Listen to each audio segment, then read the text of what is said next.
everybody, it's me Andrew. Get out into nature and tune in for yourself. Resonates with the Earth's electromagnetic field via 432 Hz is the universal frequency. Balance out psychologically and emotionally, further strengthen your brain and your heart's coherence as well. So today I'm going to go over parallels, perpendicular realities, and accessing through the present moment, right? So let's get into this. So perpendicular parallel realities, you've definitely heard of the multiverse. The multiversal, it's a real concept, it's a thing, right? There's multiple different formula, right? By formula, we're talking of form. This is what forms are. Forms is structure. Structure to anything in the vibrational depths or the vibrational spectrum. There's parallels as structure and there's perpendiculars. This creates a grid system. There's much more, but I'm just going to keep it to the two since these are the ones that are being used the most. So the perpendiculars are parallel to each other. They're equilateral. Equilateral. By this I mean they completely reflect each other. But there's a difference in parallel realities because they eventually there's a refraction to them. It's not absolute reflection due to the space-time curvature and the awareness of the space-time curvature, right? So since there's awareness of the space-time curvature, there also has to be a refraction introduced into the equation. Otherwise there would not be the parallel would not exist. So the only reason that there is a parallel to be witnessed or even imagined is because there's a refraction to it. It's not absolutely reflected. Otherwise it would not exist.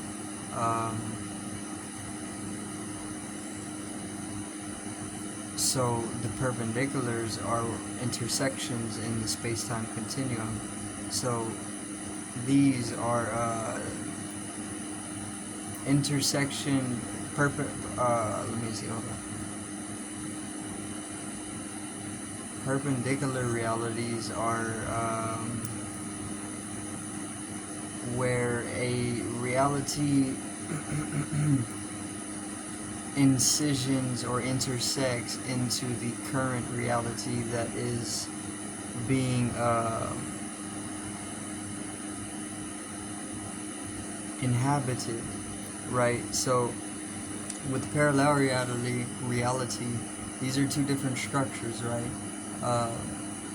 With the parallel reality, there's similarities, there's relativeness, there's relativity to it, but the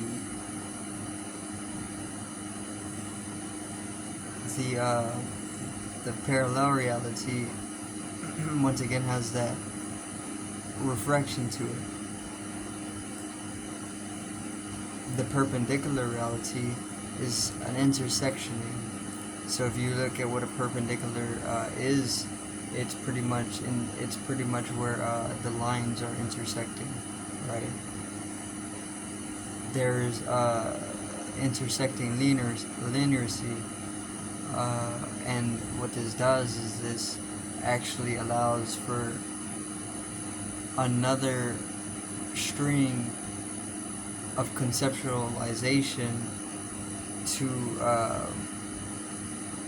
be grasped when you are grasping one other string. Because of that intersection, they become one. Unless you shift at the structure, then you see that they're not actually intersecting, but only from a singular point of projection. right, of witnessing. But with the parallel realities, you can access them,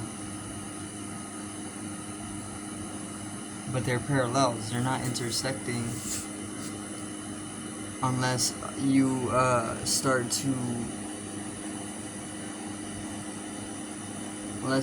to apply more and more density to the space-time curvature, right? Then it becomes perpendicular, which you find that intersection, which then the parallel reality, which was imagined or was non-existent, becomes the intersections of the current reality that is being inhabited, right? So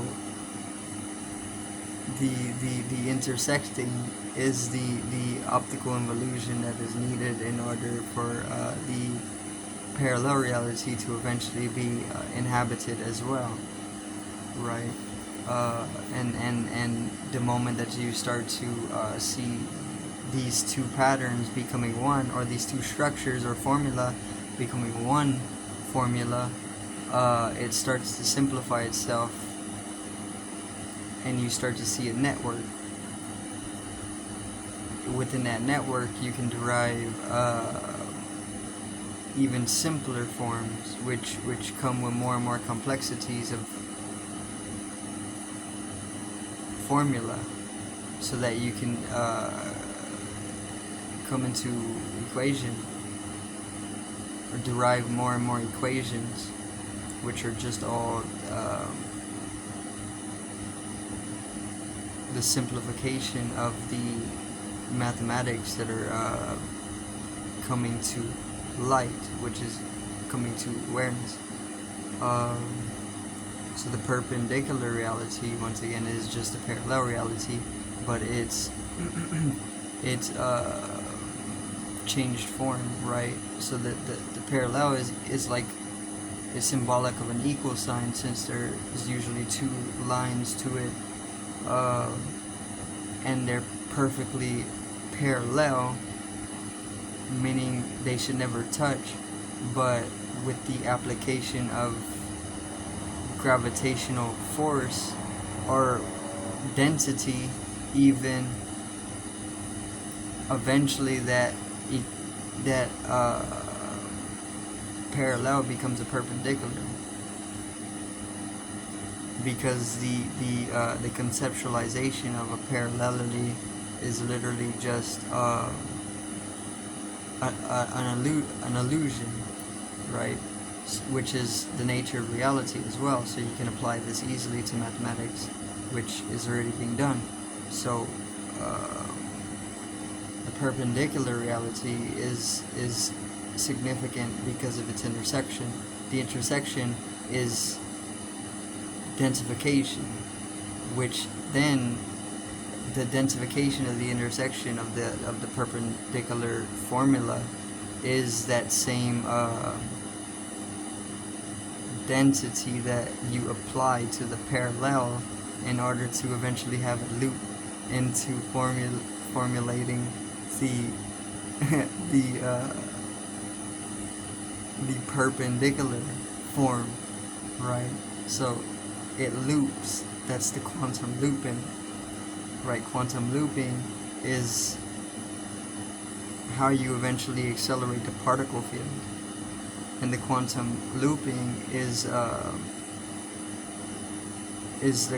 quantum tunneling. Quantum tunneling is traversing wormholes, pathways, channeling, right?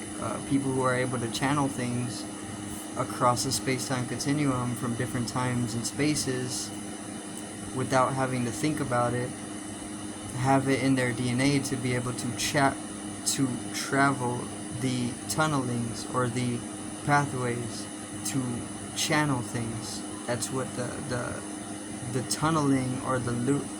That's what the tunneling or the pathways are. It's channels. They're channels, right? Like a radio station. You tune in. Your body is the instrument. Your body is the radio. You tune your body, and you're able to catch signal, which translates to experience in the senses, and you get the audio or the visual to a specific channel depending on what it is that we're looking at, right? But obviously when you're using the body, it's not audio and visual only. It's many different senses that you're able to catch a experience on, right? So then that opens up the multiverse for you, because the multiverse is literally just multiple different experientiality, multiple different types of experience which you're able to tune in through, which your deeper sense of with your deeper sense, right? And I just use a perpendicular formula, which are obviously old, to paint a little picture, right? To access the cosmic network,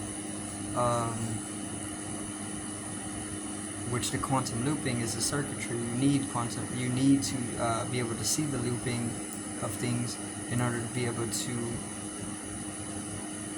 circulate or close the circuitry mentally in order to be able to generate enough energy to find momentum. The momentum is the moment. This is why it's the root word in momentum. Momentum and the moment. It's the same word. Momentum, moment. You moment something. This is founded within the present moment, right? So the accessing the multiverse is within the present moment. The moment that you give up the